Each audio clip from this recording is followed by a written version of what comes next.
everyone, everything has a story to tell. Some of these stories never see the light of day, remain a secret forever.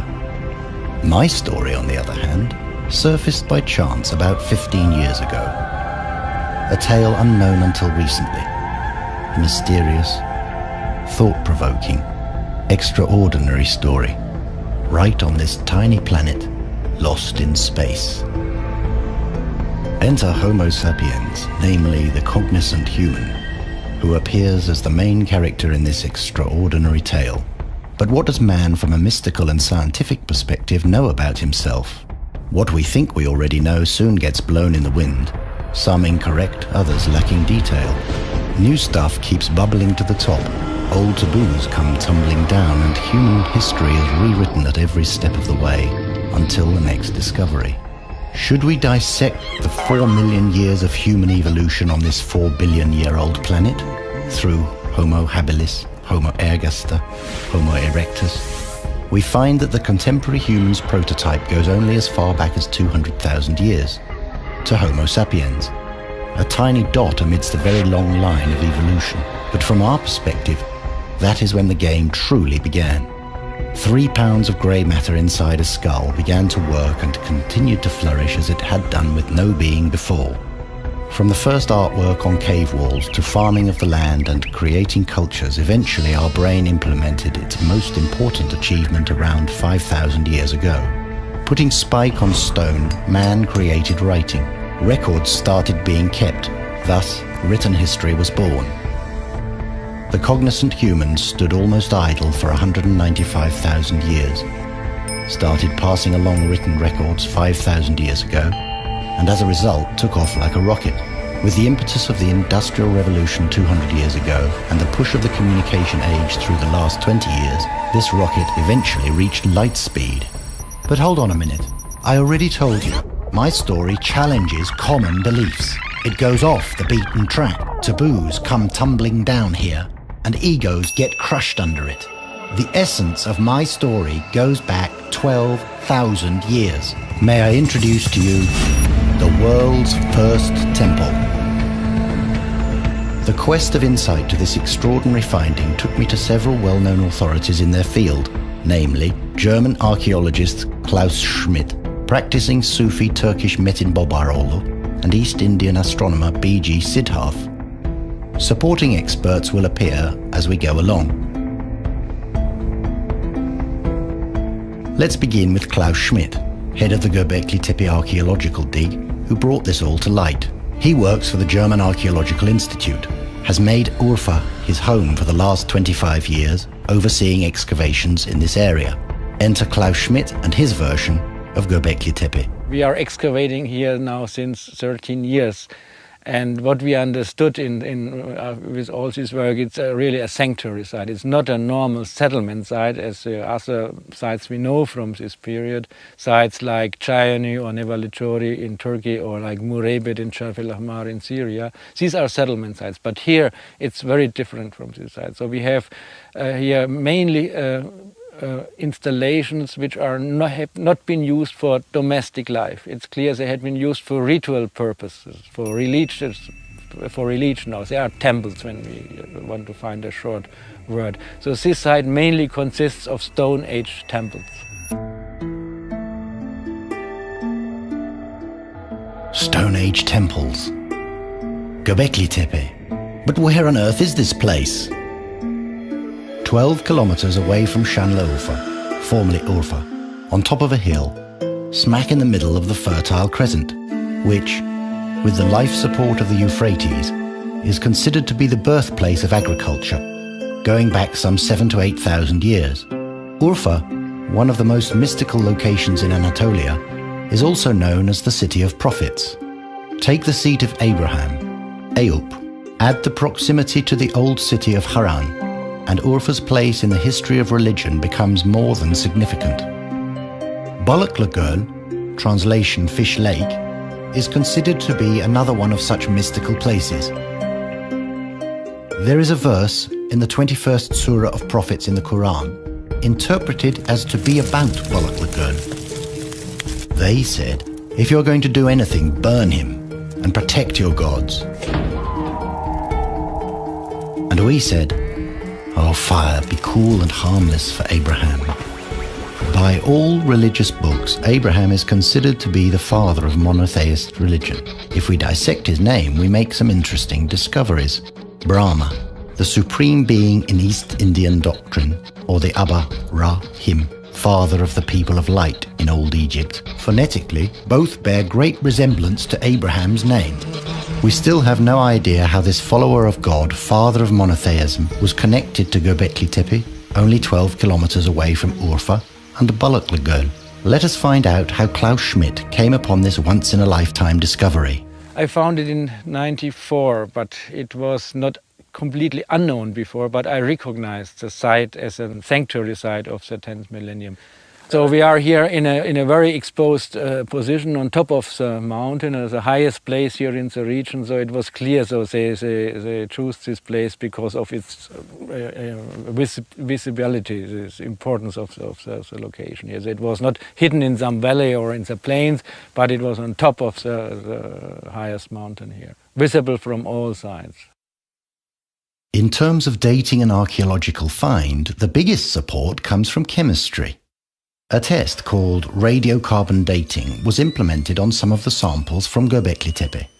The result: this, the oldest of temples which saw the light of day, was built 12,000 years ago.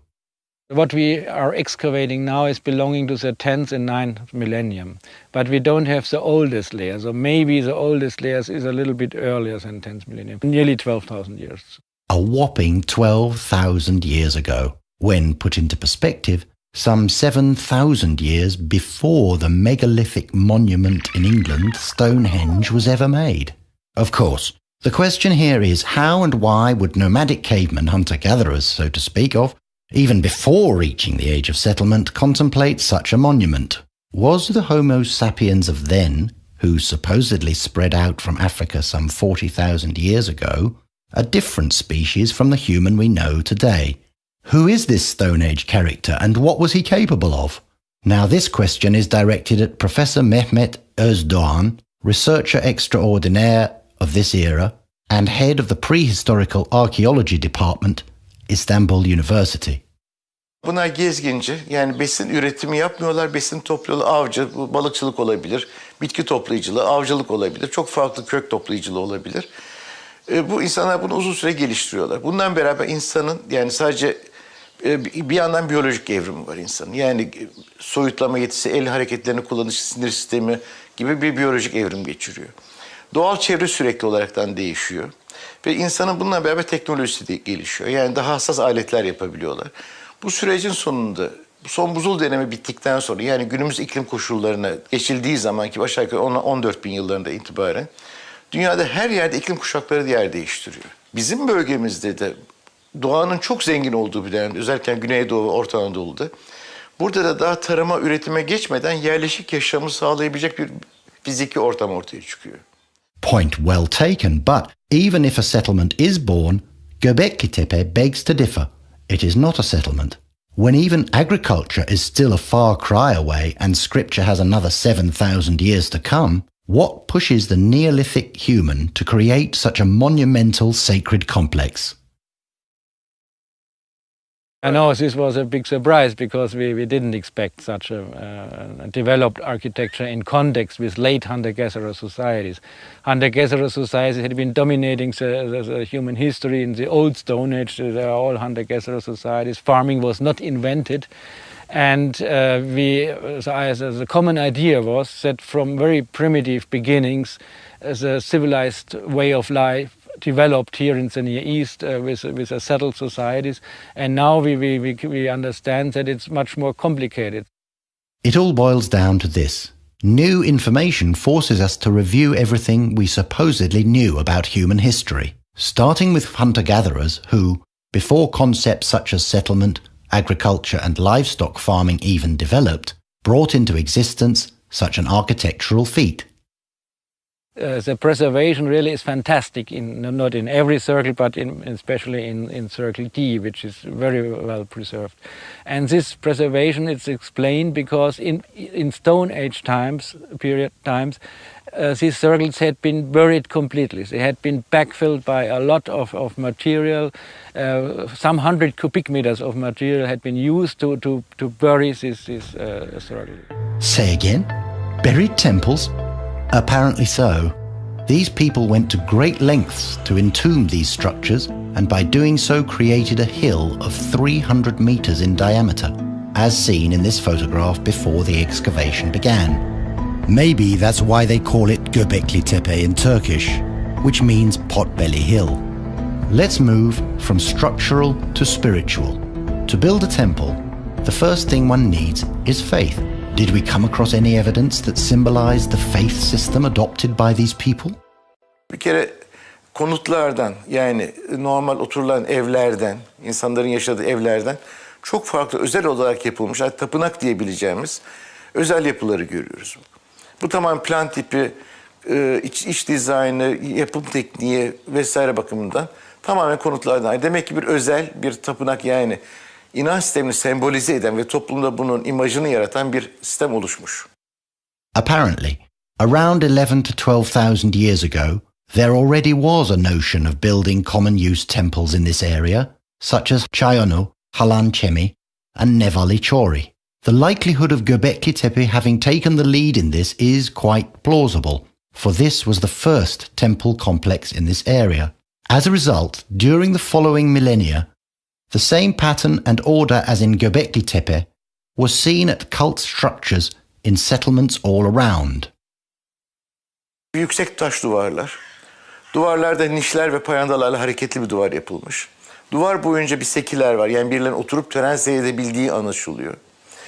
Tabanları sıvıya geçirmeyecek bir tabandır. Yani ya terazo taban, kum taban, taş kaplama gibi. Yani orada da bir sıvılı bir tören yapıldığını yorumlayabiliriz oradan. Bu kan mı, su mu o ayrı, içki mi o ayrı bir hikaye. Ama bir sıvının, mesela Çayönü'nde su kanalları da bulduk. Yani sıvı akıtma kanalları da vardır. Yani bir sıvıyla bir tören yapıldığı anlaşılıyor. Ve burada da farklı betimlemeler var. Bunun içinde işte Nevala Çöl'de, Göbekli'de olduğu gibi ya diğer başka yerler, heykeller, hayvan heykelleri, kabartmalar, boyayla yapılmış figürler gibi çok farklı. Yani tam yorumlaması şu anda çok güç, bunların daha yeni bu ortaya çıkıyor bu kavramlar. Ama törenleri, sembolizmin çok ciddi bir oldu ve artık sanat diyebileceğimiz kadar usluplaşmış, yani herhangi birinin rastgele yaptığı resimler, heykeller değil, belli bir uzman sanatçının elinden çıkmış, o uslubu bilen birilerinin yaptığı şeyler var. Toplumda kademeler gayet belirlenmiş, o anlaşılıyor. Bunun da arkasında uzun bir geçmiş gerekir. Social hierarchy, symbolism, and rituals where liquids were used. We'll get into details later, but first comes a left brain question. Just how did they do it? What tools did the builders of Göbekli Tepe temples use to erect and carve such monumental structures? The main tool, the main raw material for tools had been a flint, which is very common here in this region, and so on Göbekli there are tons of flint tools.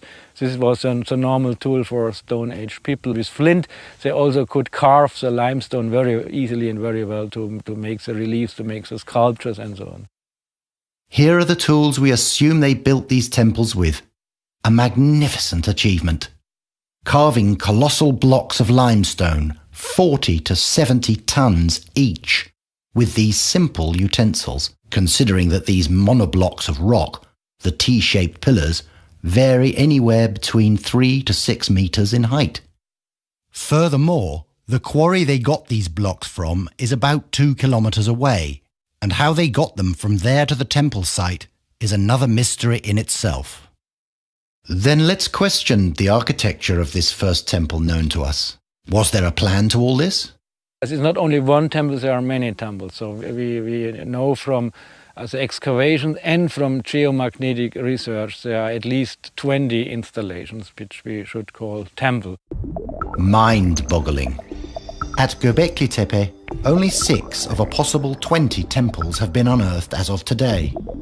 The tip of the iceberg, one might say. Down below, another 14 are waiting to see the light.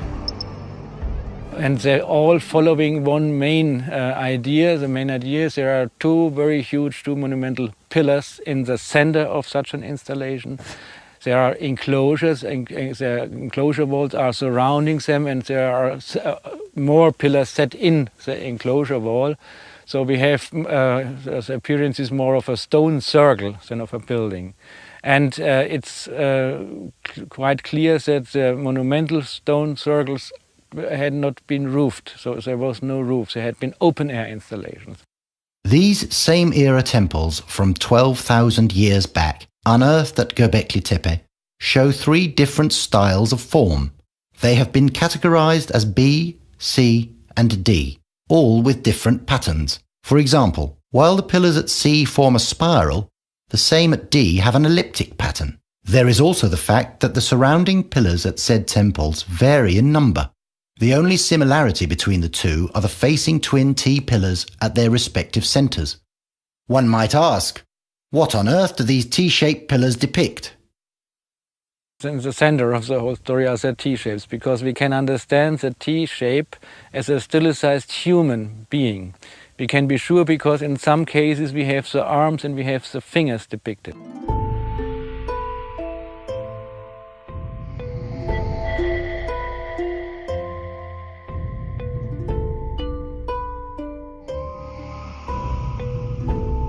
So we have a stilized human being. This is T-shapes as human beings, and so we understand these stone circles as a gathering, as a meeting of such stone beings. Two very important in the center, surrounded by other ones which are looking similar, which are smaller, less in size.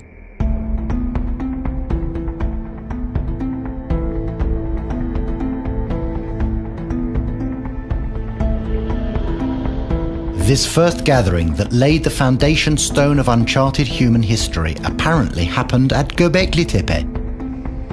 Then what are these pillars trying to tell us?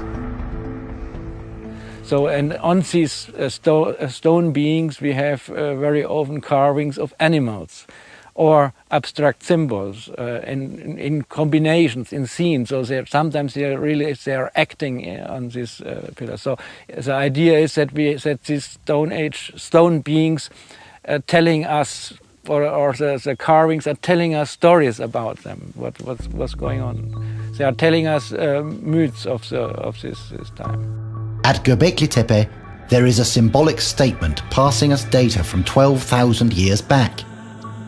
There is the depiction of abstract symbols, as well as vivid animal carvings of the fox, the boar, the crane, the snake, the spider, and the bull. The hieroglyphics of ancient Egypt, to our knowledge the birthplace of scripture, were also known as sacred signs and revolved around symbols. When we look up the word symbol from Old Greek symbolain, this is what we come across. In the broadest sense, a symbol is a device used as an identifying mark. A symbol is also the key to understand and recall the transcendental and timeless values it represents. But how does the human mind produce symbols? The answer to that question I found in Istanbul. Let me introduce Metin Bobaroğlu, author of numerous books on ancient wisdom and Islamic mysticism, and host of a TV show on Anatolian wisdom. Göbekli Tepe had a special mention on one of his shows. Sembolik anlatımlar çok yüksek şuuru gerektirir veya zekanın evrilmiş bir biçimini gösterir. O zaman avcılık ve toplayıcılık dönemindeki bir insanın böyle bir şeyi, sembolik düşünmeyi kültürel bir nesne haline getirmesi olanağı pek yok. Çünkü karşılaşmadık daha önceki şeylerde, bulgularımızda. Arkeolojik buluşları anlamlandırabilmemiz için sembolik anlatım olan mitoloji dilini de kullanmamız lazım ve bilmemiz lazım. Mitolojiyle bakmamız lazım bu olguya. Apparently, the people at Göbekli Tepe wanted to leave messages for the future by staying truthful to their primal times. Shall we call this attempt pre-scripture? Sure, it's not writing in the sense of signs which can be phonetically expressed. So true writing means we have language, but here we have something different. We have symbols which are expressing stories, maybe. So not in connection with language and not in connection with phonetic terms, but ideas. They are expressing ideas. They are expressing stories. Symbolically speaking, among the unearthed portion, the most expressive and resourceful temple at Göbekli Tepe is currently the one marked D. Temple D is surrounded by 12 stylized humans in the form of T shapes. The number 12 has a special place in mythology and the history of religion. We will look into that in a moment. But for now, let us look at a certain pillar called T number 33 and the symbols engraved on it. This pillar we have a very interesting sequence of motifs which are here in a vertical row, which is much more than just decoration. And this sequence of motifs, it's reminding us maybe on Egyptian hieroglyphs. It's clear that we don't have writing here, but we have symbols which we can understand partially and partially not. We have here snakes, for example, it's clear, but here in symbol it's an H-shaped sign. We don't know the meaning of this symbol. This particular symbol appears on most of the T-shaped pillars, excavated up to now. In fact, it appears on almost every pillar at Temple D. And here an animal, an unusual animal for depictions, an insect-like animal with 6 legs and the body of an insect, very well depicted. Again, 3 snakes here in the lower part, followed by a very small animal looking like a sheep or a goat. And again, an insect with many legs here with 8 legs. Now here we had 6 legs with 8 legs, being clearly a spider. And this sequence is on both sides shows the heads of snakes, which we have here, but the bodies of the snakes are not on this face, they are at the other face of the pillar. So they are coming around the pillar and giving here a frame to this sequence of motifs. On the southeast face of this pillar we see crane motifs, of which there are many more at Temple D as well as the other temples. The crane shows up as a significant symbol in many cultures. It represents the teachings of Hermes in ancient Egypt, appears in the traditional kabuki Japanese dance drama, as well as in Australian Aboriginal dances. I have also come across this symbol while researching the Anatolian Alevi faith. Günümüzden hareketle eğer bu bağlar kurulursa bugün Anadolu'da halen yapılmakta olan 12 hizmet ile birlikte halen yapılmakta olan ayin, cem ayini var.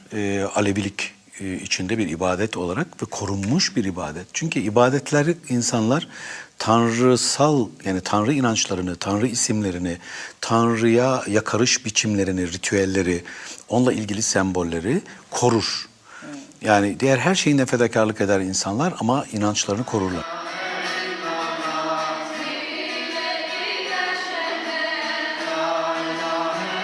To view the Semah ritual, unquestionably the cornerstone of Alevi worship, from only an aesthetic and authentic dance perspective, would lack vision.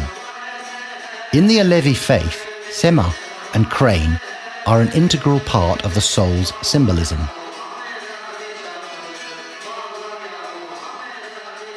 Turna bugün turna semahı dediğimiz semahın içinde kullanılan bir şey. Turna diğer kuşlar içinde farklılık gösterir, tek eşlidir. Ve bu tanrı tanrıça diye tanımlanan üst bilince gelmiş, evrimde üst bilince Homo sapiens ve daha üstüne gelmiş, ilerlemiş insanın tek eşli olduğunu, onun altındaki çok eşliliklerin daha önceki gelişmemiş dönemlere ait olduğunu, aynı dönem içinde çok eşli insanların arasında tek eşli olanların tanrı ve tanrıça diye nitelendirildiğini, bunların semahla gösterildiğini ve şeyin de turnanın da bunu simgelediğini söyleyebiliriz. God? Goddess? Were the T-shaped representations of humans at Göbekli Tepe the first ever god depictions in mythology?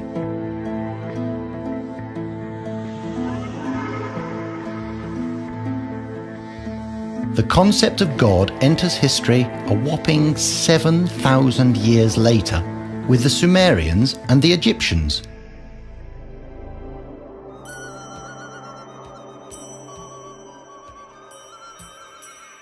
As the Dean of Sumerology, Noah Samuel Kramer, once put it, history began with Sumer, because they were the ones who came up with the cuneiform script. Resource literature claims that the Sumerians, as well as civilizations that followed, namely the Akkadians, Assyrians and the Babylonians, all show polytheistic character. There seems to be thousands of gods. However, when it comes to the pioneers of writing, the Sumerians, my own research begs to differ. The Sag-Bar tablet, written in both Sumer and Akkad languages. Let's hear what it says. Incantation, oath, insurmountable circle of oath, insurmountable divine circle of oath, heaven and earth's unaltered circle of oath.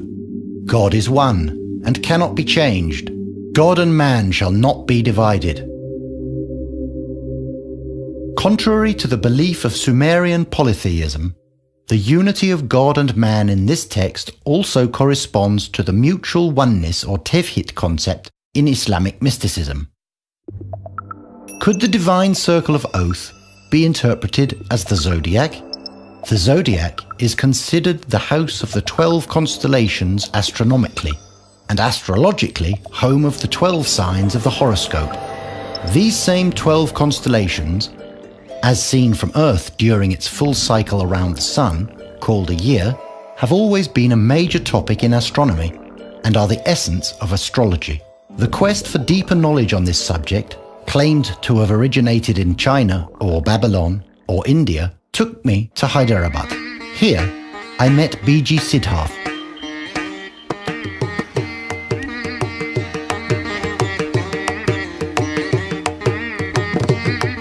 My name is B.G. Siddharth. I am the founder director of the B.M. Birla Science Center in Hyderabad, India. This happened about 25 years ago, and my academic background is that I'm an astronomer and a physicist, and astronomy has brought me to the field of astronomical chronology and archaeoastronomy, because many ancient scriptures have a lot of astronomical content in them, particularly the Indian scriptures which go by the name of Vedas, and also the mythology that originates from them. So this interest of mine has really brought me to a lot of astronomical dates. Astronomical events are like calibrators of time, and these dates then have to be checked with hard evidence. As you can imagine, Mr. Siddharth was a goldmine as far as this subject was concerned. Let's find out how far back humanity's involvement in zodiac signs go. The zodiacal signs may not be exactly as they are today, but nevertheless the zodiacal signs were used at the dawn of civilization, which is described in the Vedas, the dawn of agriculture, because these were needed for the calendar, the 12 months of the year, the 12 Adityas, as they are also called, the 12 pillars, as they have been described in later mythology. These are very, very old indeed. Was the heaven's unaltered circle of oath, namely the zodiac constellations, known to humanity much earlier than the scientific estimates put forward today? Ancient wisdom as well as religion was onto the number 12 more often than not. The clock we use today is based on the number 12. The Chinese calendar evolves around 12 animals. The Hittites, who ruled in Anatolia 3,800 years ago, had 12 gods. 12 imams are the cornerstone of the Alevi faith. As per the Old Testament, the Israelites consisted of 12 tribes, And last but not least, Jesus surrounded himself with 12 apostles.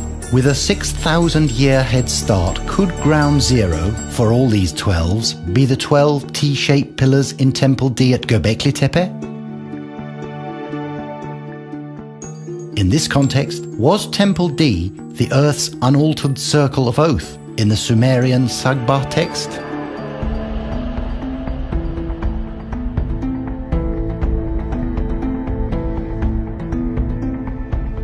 At the center of this temple, on the front face of one of the symmetric T's facing west, namely pillar T number 31, we see the relief of a taurine head. The bull head relief is on front face, about chest high. The bull, or Taurus, is also one of the 12 signs of the zodiac. Bu burçların göksel cisimlerin belli bir kültürel anlayışla, çok yüksek bir uygarlık şuuruyla ilişkilendirildiğinde, örneğin hermetik gelenekle ilişkilendirildiğinde daha anlamlı olabileceği kanaatini taşıyorum. Orada burçlarla insanların doğumları, genetik kodifikasyonları arasında yıldızdaki şuaların etkileştiği savı var. Ve aynı zamanda bunun insanda belirli karakterlere karşılık geldiği ve bu karakterlerin de hayvan figürleriyle gösterilmesinin nedeni hayata dair, genetik yapısına dair bir evrime işaret etme olasılığı var.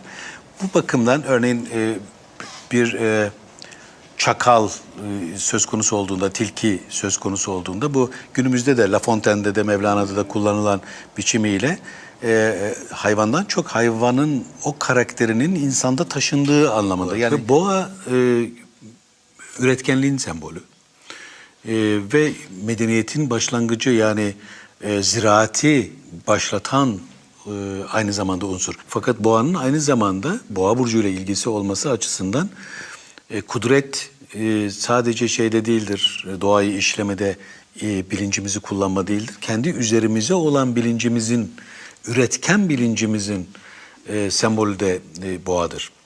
Ve bu arketipaldir.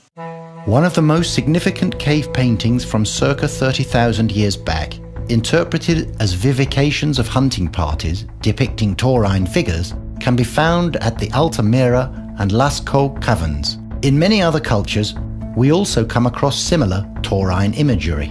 A wall painting at Çatalhöyük in Anatolia dating back 9,000 years stands out from the rest. Portraying another hunting scene, this same theme, the introduction of the taurine cult belief, can also be seen at sacred grounds on houses within the settlement complex. Fast forward 3,000 years, and the taurine symbol appears as a god in ancient Egypt, as Hathor the cow or Apis the bull, both bearing similar significance. The sun imagery between the horns is called the royal crown. The bull symbol also emerges in Mesopotamia, a contemporary civilization with ancient Egypt. All Akkadian, Assyrian and Babylonian gods are depicted with bull horns on their heads, or with headgear bearing horns. This portrayal also frequently appears on cylindric seals, as well as reliefs and sculptures of that era. In fact, some archaeologists argue that the number of horns defines hierarchy among the gods. A key question emerges: why are gods depicted in this way? This time, the answer can be found in the Old Testament, the first book of the monotheistic religions, as described in Exodus chapter 32. When the people saw that Moses was so long in coming down from the mountain, they gathered around Aaron and said, "Come, make us gods who will go before us. As for this fellow Moses who brought us up out of Egypt, we don't know what has happened to him." Aaron answered them, "Take off the gold earrings that your wives, your sons and your daughters are wearing and bring them to me." So all the people took off their earrings and brought them to Aaron. He took what they handed him and made them into an idol cast in the shape of a calf, fashioning it with a tool. Then they said, "These are your gods, O Israel, who brought you up out of Egypt." In my opinion, the answer as to why the Israelites sculpted a calf for the deity instead of a lion or camel lies in the depiction of gods in Mesopotamia. Research took me to Michelangelo's unusual Moses sculpture. In this imagery, Michelangelo puts two horns on the prophet's head. This was later decoded as a word play. The word keren, referring to horns in Hebrew, has a parallel meaning and comes from the same word origin as Koran, translation, shining, glowing. Synonymous wordplay can also be found in Sanskrit, an ancient Indo-European language. The word usya has a double meaning of both horns and shining. Glowing and shining are concepts related to Jesus. It has its origins both in the adjective of Messiah and in depictions of the halo above Christ's head. It seems in all doctrines the bull is unquestionably the symbol of enlightenment, illumination and shining. Tabii yani bugün kadim geleneklerin hepsinde ortaktır bu. Ve hatta dikkat ederseniz harflerin başlangıcı olan A harfi, alfa harfi boğadır. Yani boynuzlu boğadır. Hatta çok daha ilginç tasavvufun içine girecek olursak B harfi çok önemsenmiştir. Bismillahirrahmanirrahim'in başındaki B harfi önemsenmiştir. İmam Ali de B'nin altındaki noktayım diye söyler. O B harfine dikkat edecek olursak o boynuzdur. Yani Zülkarneyn'dir. Çift boynuzluluktur ve altında bir nokta vardır. Bu da hipotalamusu yine ederek, beynin iç yapısını düşünerek burun kökünün arkasındaki siyah noktayı da olayın içine koyarsak B harfinin ne anlama geldiğini ve bu hayat enerjisi olan aslında seks enerjisi diye söyleniyor. Hayır, o fonksiyonları açısından isimlendirilir. Örneğin Freud ne diyor? Libido diyor. Libido hayat enerjisidir, yaşam enerjisidir. Yaşam enerjisini üremeye kullandığınız zaman adı cinsellikle ilgili seks enerjisi olur. Ama onu bilinç yapıları için, bilincin kendisi için kullandığınız zaman da kundalini enerjisi odur. Ve insanın omurgasının kökünde çöreklenmiş bir yılan gibi tasarlanmıştır. Gerçekten deneyim yapan, mistik deneyim yapan ya da meditasyon çalışmaları yapan, bizde hali istirak dediğimiz, ondan sonra zikirlerle kendi bilincinin titreşimini yükseltmek isteyen insanlar bunları denemiştir, görmüştür.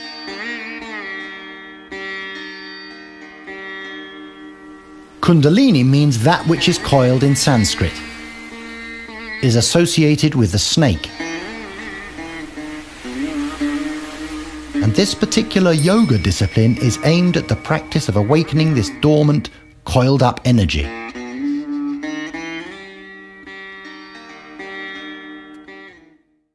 Evidently, the snake plays an important role in symbolic expression.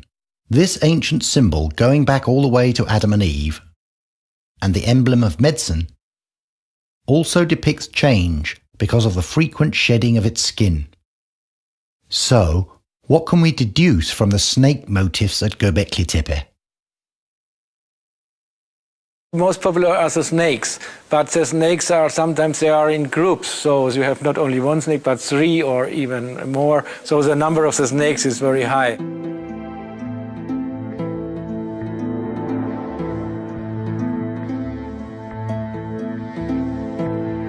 Yılan sembolü ilginç hakikaten.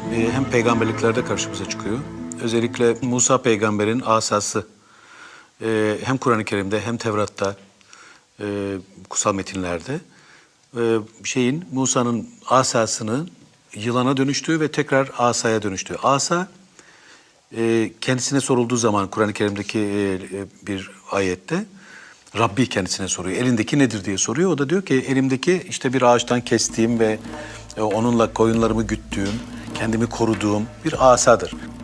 In the Quran, Moses and his staff come up in several surahs recounting the same story. We go to surah number 26. Moses said to them, "Throw what you are going to throw." So they threw their ropes and their rods and said, "By the might of Pharaoh we shall certainly be victorious."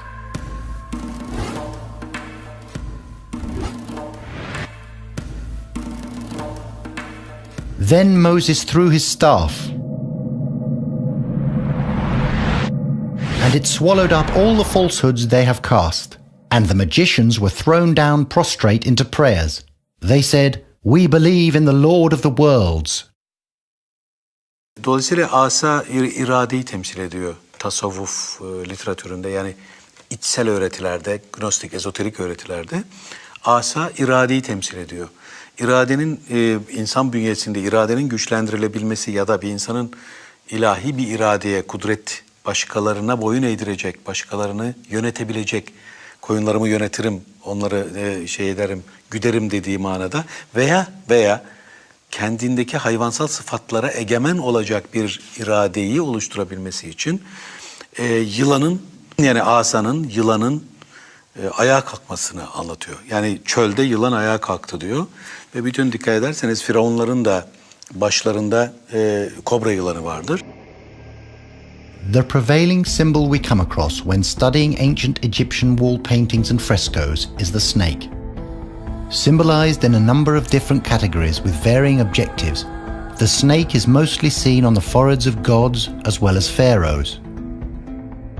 Emerging from the forehead, also called the third eye, symbolizing higher consciousness, the snake is frequently associated with the god Ptah, as well as some other gods in ancient Egypt. However, in archaeological circles, the consensus rather is that the snake does not represent consciousness at all. Let's get some clarification on this from one of the foremost authorities on Egyptology. Wafa El-Saddiq, Director General of the Egyptian Museum in Cairo. Snakes and cobras were worshipped in ancient Egypt for protection or also to avoid the danger the snakes and cobras have, or even the scorpion. And that's why from the very, very beginning, the snakes were depicted. Evidently, one of the main characteristics of symbolism is multi-expression. Therefore, it would not be a long leap to presume that the snake, while pointing towards characteristics such as protection, change, time, and eternity, also symbolizes the awakening of the coiled-up consciousness. Then, is it too far-fetched to think that humans who have reached a higher level of consciousness are depicted in this way? O zaman insandaki zekanın, nur olan zekanın kozmik bir enerji olduğunu ve omurganın da bir yılana benzetilirse orada şahlanması gerektiğini, yani içindeki enerjinin uyandırılması gerektiğini, kıyam etmesi gerektiğini düşünebiliriz. Kur'an-ı Kerim'de buna akimus salat deniyor. Yani duayı diriltin, enerjiyi ayağa kaldırın. While taking all of this into consideration, interpreting the snake imagery at Göbekli Tepe is somewhat complicated. Some of the T-shaped human depictions snakes face downward, others look just the opposite way, upward. It's difficult to decide whether or not the awakening of this latent energy inside the human was realized 12,000 years ago. What seems to be clear, however, is that there was an organized gathering within those 20 temples at Göbekli Tepe. Temples built long before concepts such as settlement and agriculture were adopted by hunter-gatherers. Temples which have been buried 1,000 years after construction. And temples embedded in a mythological tale of animal depictions and abstract symbols. Let's dig deeper into this fascinating story by going back to India and letting B.G. Siddharth take us through a crash course on Vedas. The Vedas are the oldest surviving literature in the world. And they are a big mystery because nobody has really understood the Vedas. There is no clear interpretation of the various hymns. Some scholars in the past 200 years have interpreted it, trying to fit it into some historical perspective that they have. What they basically tried to prove was that the Vedas originated around 1500 BC. But this was a conjecture. They said, it is before Buddha. It is pre-Buddhist. And it must have taken about 1,000 years to compose these hymns. So 1500 BC. But really speaking, 1500 BC was just a lower limit. They could be 10,000 BC. Then how does Dr. Siddharth himself interpret the Vedas? My reading of the Vedas was completely different. I find that the most consistent interpretation of the Vedas comes from not religion, not philosophy, but astronomy. And what is the context? The context is the calendar. When human beings began an agricultural lifestyle, then they needed a calendar. And for the calendar, they have to look at the sky and get some data. This data has to be refined more and more.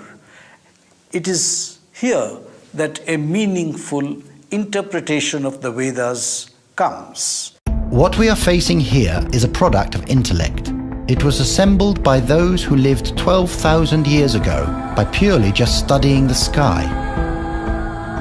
Then the question begs, does the pattern, the lineup of these temples, lead us back to astronomy? Why are all of them facing south? You see, there could be the significance that the winter solstice takes place when the sun is low in the south. So these could facilitate observations around the winter solstice, winter time, 21st December. Around that time, perhaps some sort of it was a very important time and the beginning of the year in many ancient Indian traditions. And even today, our 1st January is after winter solstice. So it could have something to do with that. And we must remember that Orion and Sirius, they appear in that part of the sky. I should say that Orion is in fact associated with 10,000 BC, the events that took place around that time. The Orion constellation and Sirius are of great significance throughout many different cultures around the world. One such calendar stands head and shoulders above the rest, a sacred calendar used in ancient Egypt based on the initial rising of Sirius, then called Sothis.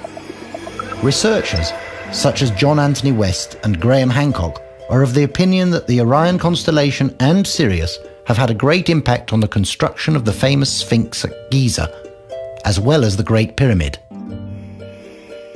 At Göbekli Tepe, we are unable to reach such conclusions yet.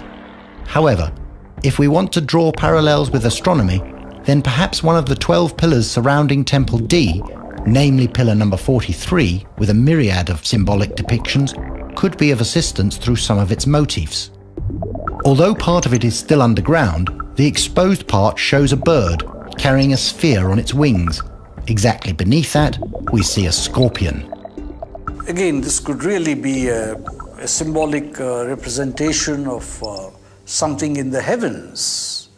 For instance, in this particular picture, there is the scorpion. There is also something that resembles a swan. Now we know that the Milky Way, the whitish river-like band of light in the sky, begins near Scorpius, the scorpion, the heavenly scorpion, and passes through the swan, Cygnus the swan. And that has been mentioned in Indian literature as the goddess Saraswati or the river Saraswati riding a swan. In ancient Indian literature, symbolically, the sun is described as riding on a bird. Perhaps this is a depiction of the bird carrying the sun with it.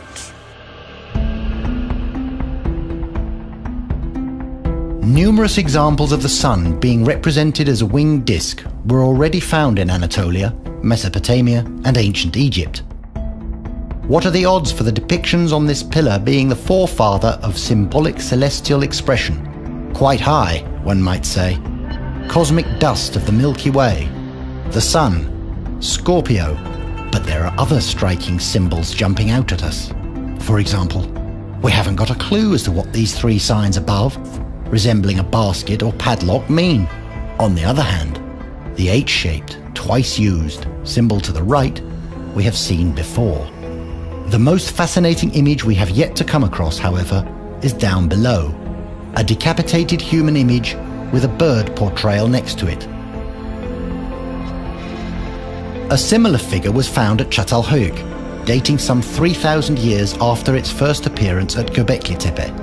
But the interesting part is that this figure was also associated with a bird, the same as at Göbekli Tepe. And it does not stop here. There is one other remarkable aspect.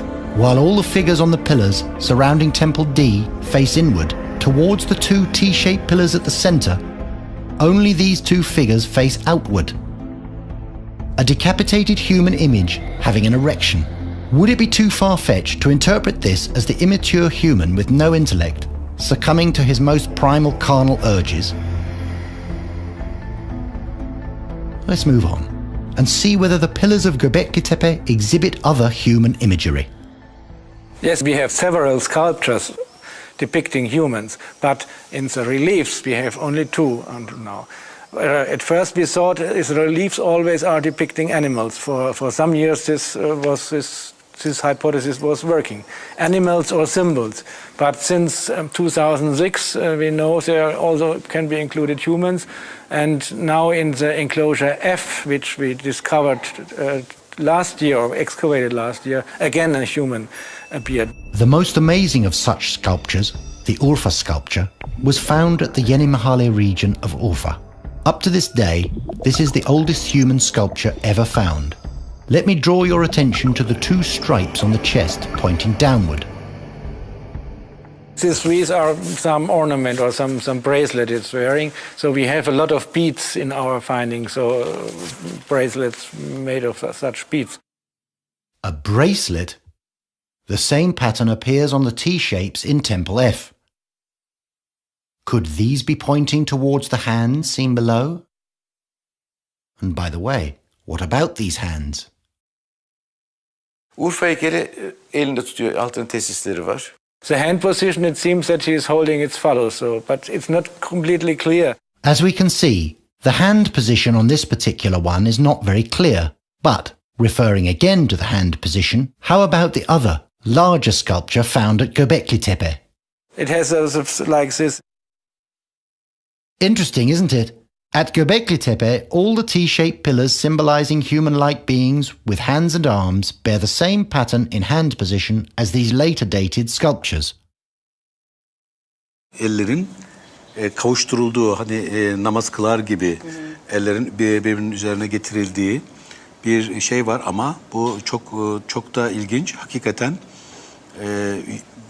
hem Tibet'te rastladığımız, Hint'te rastladığımız hem de Antik Mısır'da rastladığımız bu firavunların şeylerinde, kültüründe rastladığımız hem de daha sonra İslam kültürü içinde de işte namaz duruşu olan elin bu göbeğin altına konmasıyla ilgili bağlanması bize belirli bir meditatif, içe dönük ve ibadet anlamında, yani insanın iç güçlerini, iç yetilerini harekete geçirme deneyimi ni gösteriyor. On the other hand, there is no portrayal of the mouth, is there? There is no mouth, that's true, that's a funny thing. In Göbekli Tepe we have a head also over life size, which clearly, or quite clearly, had been part of such a statue. Again, no mouth depicted. Ağzın olmaması bir tabu olabilir.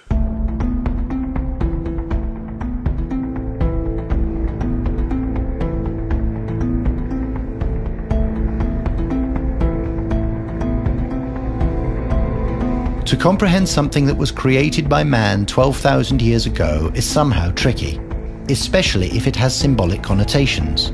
Let's take a look at Temple D again, which is surrounded by 12 T-shaped pillars, stylizing humans. One of the concentrical T-shaped pillars facing east exhibits two other symbols at chest level. One we have seen before, the ubiquitous H-shaped symbol. Maybe from looking at it too frequently, it started looking less and less of an H to me. The image I started to see, however, looked more like two T's holding hands. Just like this. Right below this H, there is the other symbol, a symbol I have come across during research. Could this be the forefather of ancient Egypt's royal crown symbol? Let's explore the use and meaning of this symbol in ancient Egypt. The solar disk is symbolizing the sun god, and the sun god was worshipped from the very beginning in the Egyptian history. That solar disk crown is not for people or for kings, it is for the gods and goddesses. So, what we have here is something akin to a solar disk crown, exclusive to gods and goddesses. Then what is this crescent underneath? The moon? The moon is a crescent moon, very thin moon. The sun is symbolized by the circle on top with the dot inside. Now we know that an eclipse of the sun takes place just at new moon, when the moon is even smaller than a crescent, when the moon comes and covers the sun. So this would be reference to an eclipse. In fact, this could also be a sculpture of the very eclipse that we were talking about, the Tripurari eclipse, which took place at the same place, very near that. Tripurari, meaning three cities in Sanskrit, is an important symbolic expression in Vedas. Let's get some insight from Dr. Siddharth. There were three cities. One was made of iron, another was made of silver, another was made of gold. And these three cities were floating in the air. Well, you can imagine what they are, because the earth is associated with iron, and silver with the moon, and golden with the sun. So the three were going in the air, and one of them was occupied by what are called Danavas, the very wicked people, you might say. And so they had to be, somehow, they had to be subjugated. So God said, Shiva said, okay, I will do it, but I will do it with only one arrow and only at one instant of time. And that instant came, and the city was destroyed. So it clearly refers to an eclipse which occurred when the sun and the moon were in the constellation of Pushya. In my book also I had written that this would go back to 10,000 BC because we have astronomical references to that date.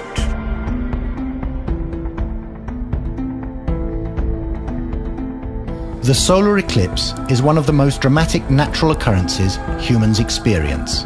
The first historical record of a solar eclipse goes back to 760 BC. King Barakib of ancient Syria made sure that this natural phenomenon was recorded by engraving it on a sculpture, later found in Zincirli, Anatolia.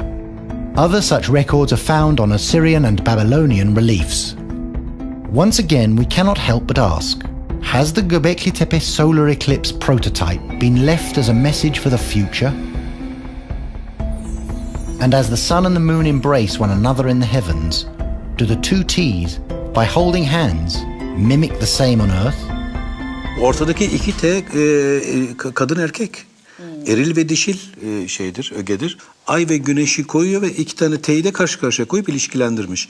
Bu kadın erkek figürü ve tevhid, yani birliktelikleri ve hayatın onlardan doğduğu ve bunun aslında ikili birlik olduğu, yani kadın ve erkeğin, eril ve dişil ögenin bütün kainatı yaratan bütün kainatın atomdan, atom altından hatta büyük galaksilere kadar bütün süreçleri eril ve dişil ögelerin pozitif ve negatif elektromanyetik ortamdan başlayarak organik düzeye kadar bu karşıtlıklı birliğin birbirini devindirerek bütün hayatı oluşturduğu ve hareketin kaynağı olduğunu eğer kabul edecek olursak simgesel olarak burada kadın ögesini ay, güneş ögesini de erkeğe.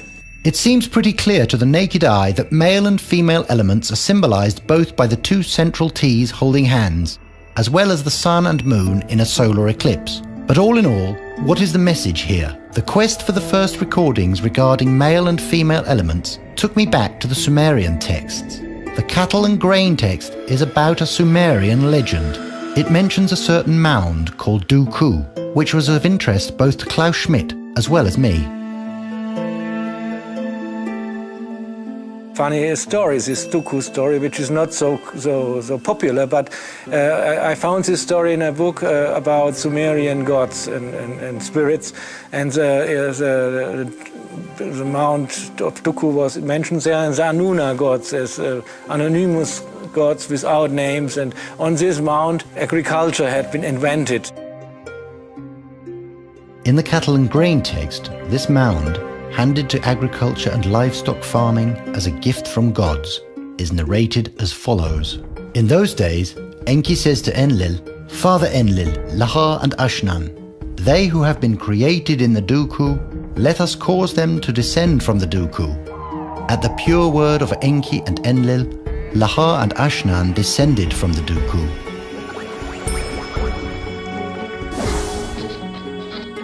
For Laha, they set up the sheepfold. Plants, herbs they present to him. For Ashnan they establish a house, plough and yoke they present to her. Laha, standing in his sheepfold, a shepherd increasing the bounty of the sheepfold is he. Ashnan standing among the crops, a maid kindly and bountiful is she. Could it be possible that the temples of Göbekli Tepe are behind the legend of Laha and Ashnan, which has its origins in Duku? This word-of-mouth tale was passed along from generation to generation and thus has survived for 6,000 years. Perhaps those which the Sumerians accepted as gods were basically humans at a higher level of consciousness, displaying alternate awareness, having already reached a more developed level of evolution. Technically speaking, were those the ones leaving us these messages? There do appear to be two types. Now, one possibility is that perhaps, like we have Neanderthal and others, there could have been a more advanced and a less advanced species. A hint for this comes from Ramayana, where you have humans, but you also have Vanara or semi-human. Now today, we say that this means monkey. But they could also mean some sort of a species or even cavemen, belonging to an isolated region which did not advance to that extent. So that is possible. That is happening even today. There are pockets, for example, in Andaman Nicobar Islands, where you have these Onje and other tribes who are right from the days of the Bushmen, living side by side, very, very advanced airports and naval ships and sea ships and so on. So it is definitely a possibility. Obviously so. Then again, archaeologists take the view that there was a structure of two worlds, the rulers and the ruled. Zaten burada ana motif belli bir toplum üzerine erk sahibi olan grubun toplumu kullanabilmiş olması. Yani kutsal varlık adına kendisi kutsal varlığın temsilcisi, yetkilisi olarak gösterip onun adına toplumu çalıştırmak ve kendileri bunda belli bir üst seviye çıkmak. Bu yeni bir sistem. Vaktilen Gordon Child'ın bir lafı vardır. İşin en bozulması birinin Tanrı'nın topraklarını bu tarla benimdir deyip herkesin evet haklısın senindir diye inanmasıdır. Ve Tanrı adına bunu ben kullanıyorum. Tanrı bu yetkiyi bana verdi. Siz de ona benim için çalışacaksınız demesi herkesin buna inanmasıdır der. Bu oluyor. And who might that be? Bu aşiret reisi midir? Bir kurnaz rahip midir? Bir büyücü müdür? İyi halüsinasyon gören biri midir? O ayrı bir hikaye ama Someone who experiences positive hallucinations. Perhaps this might explain the large mortars found at Göbekli Tepe. Does it look plausible that these were used for food preparation by a hunter-gatherer society? Or does it make more sense that these large devices found inside the temples were part of ceremonial rituals which took place here? Maybe the main purpose was the food preparation. But I wanted to add also that we can expect that something else had been existing there, like drugs, for example, because we know that all societies in the world have some drugs, different plants or different roots, or I don't know what is existing, or mushrooms or such things. So we can expect that at Göbekli Tepe also something had been existent which we don't know. So we don't have only to ask, was it good for daily food, but we also have to think about other things. Especially when you are at a site where ritual things had been the main part of the story. When we think of rituals in which natural supplies were used in abundance, then immediately one thing comes to mind: shamanic practice, as seen in other parts of the world. Judging by that, can we draw the conclusion that it was the shamans who conducted the rituals and connected with the hereafter? It's a question, so we can expect that in Paleolithic period, shamans had been existing in the society. They had not only been hunters and gatherers, but also a group of people later being called shamans. So, but now the question is, what happened in Göbekli Tepe? Are they still at the level of this Hecatelian society with shamans and so on, or are they already a little bit different? Maybe they are developing a hierarchy, a hierarchical society. And now the question is there still the level of shamans, or is the shaman already changed to the priest of the later periods, when we know from Old Orient or from Old Egypt that we have a class of priests? Isn't it odd to use the phrase priest for someone as far back as 12,000 years? I don't like to use this term, but we are in a level, so we cannot be sure about it, because we don't have the written sources which we have later. So we just have the stones. To examine the most crucial piece of evidence on the subject of priesthood, we go to the Urfa Archaeological Museum. I am holding here the head of a statue that was rescued from one of Neveli Chori's temples, a Neolithic age settlement now resting at the bottom of a reservoir. Erected circa 500 years after Göbekli Tepe, this temple also has 12 T-shaped pillars similarly lined up. The structure reflects the same characteristics as the ones in Göbekli Tepe, with one significant distinction: this particular piece in my hands. The remainder of the face was destroyed. Let's take a look at the back of this original-sized head, and we see a snake slithering upwards. It seems it belongs to someone who has reached a higher level of awareness by the awakening of his Kundalini energy. To me, that is no mystery at all. Though to many archaeologists that proves to be a great puzzle. The moment we correlate the civilization with the Vedic times, that head clearly represents a Vedic priest. Even today in India, Vedic priests are like that. They have a clean shaven head, and there is the pigtail, the snake-like pigtail right at the back of the head. The portrayal of a Vedic priest in Neveli Chori increases the odds of an existing clergy at Göbekli Tepe, a class which was characterized as gods in later cultures. The Ice Age had come to an end. The climate had changed. Then the question begs, following the path of geographical changes 12,000 years ago, where did they come from? The story of Atlantis.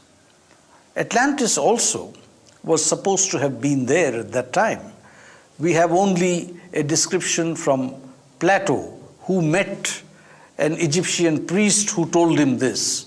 But if you really look closely, it all refers to a civilization that existed around that time.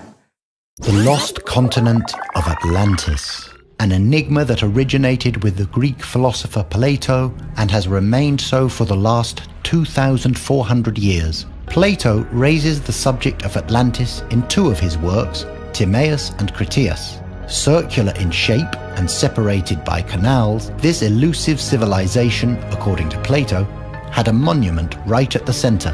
From Plato onward, many others dug deep into this subject, and the list is long, but most significantly, researchers such as Immanuel Velikovsky, James Churchward, Charles Hapgood, Edgar Cayce, Graham Hancock, and Rand Flemath have spent lifetimes trying to uncover this myth, with no scientific evidence to back it up. Up to now, no one has a clue as to where this lost continent might be. Now let's go back to the Holy Scripts and look for clues on this subject.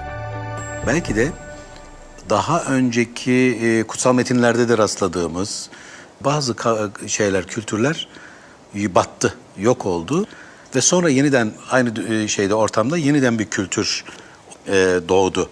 O zaman biz batık kültürlerle karşılaşıyor olabiliriz Anadolu'da. Belki de Kur'an-ı Kerim'de de zikredilen Ad kavmi, Semud kavmi diye nitelendirilen, işte Nuh tufanından önce diye belirli kavimler var ve onların ortadan kalktığı ileri sürümleri var. The Quran states that Eber was sent by God as a warning to the people of Ad, a people who, because of the powers they possessed, put themselves above all else. And remember, when he made you successors after Noah's people and gave you a stature tall among the nations, and certainly we had established them in a prosperity and power which we have not given to you. Then, as to Ad people, they behaved unjustly proud through the land, and they said, "Who is superior to us in strength?" This holy book also mentions another trait of the same people. Do you build a sign on every high place to amuse yourselves? And do you get for yourselves fine buildings in the hope of living therein forever?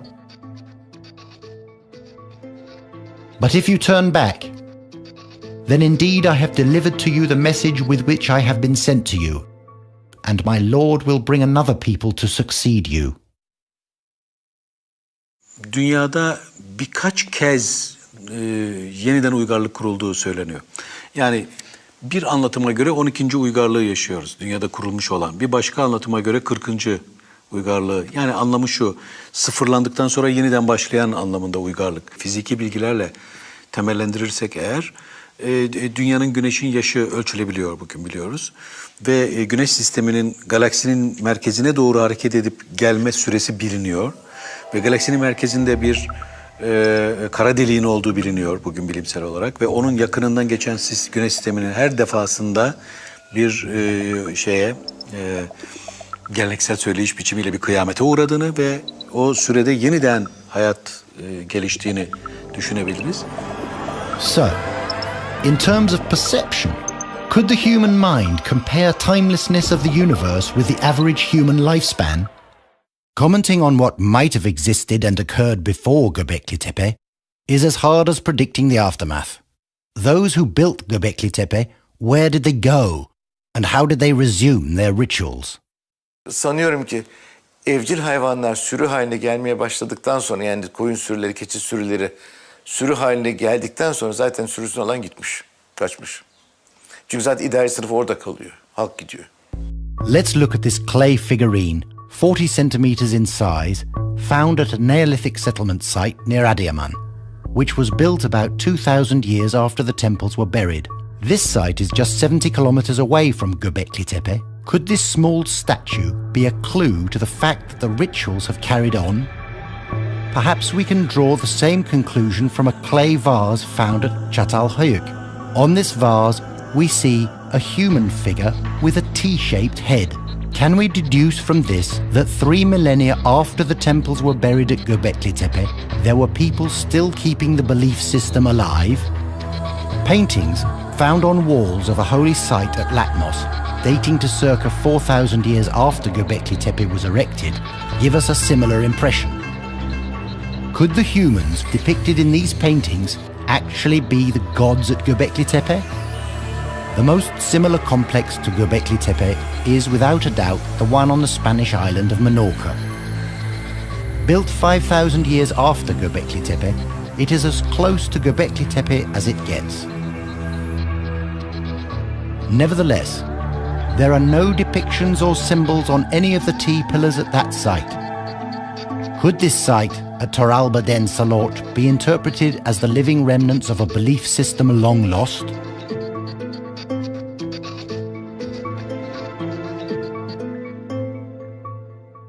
Peki bunları niye bilelim? Bunlar belki de bizim insan hakkındaki bugüne kadar öğrendiğimiz bilgileri yeniden gözden geçirmeye ve bilimsel yeni kapılar açmaya bizi yöneltir diye önemsememiz gerektiğini düşünüyorum.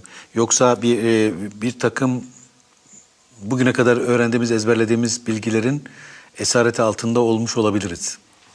Onları gözden geçirme olanağını bize sağlıyor olabilir.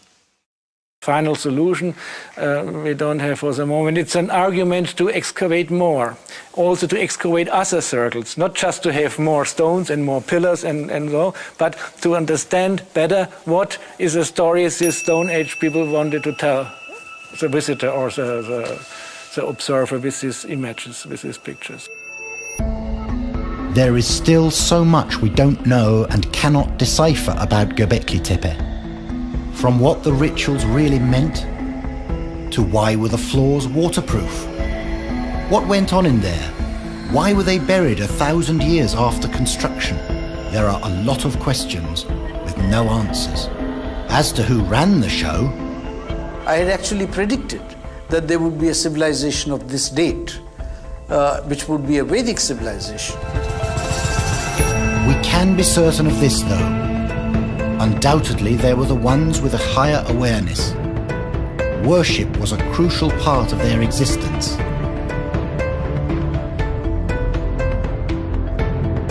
And ultimately, they left us the end product of their consciousness.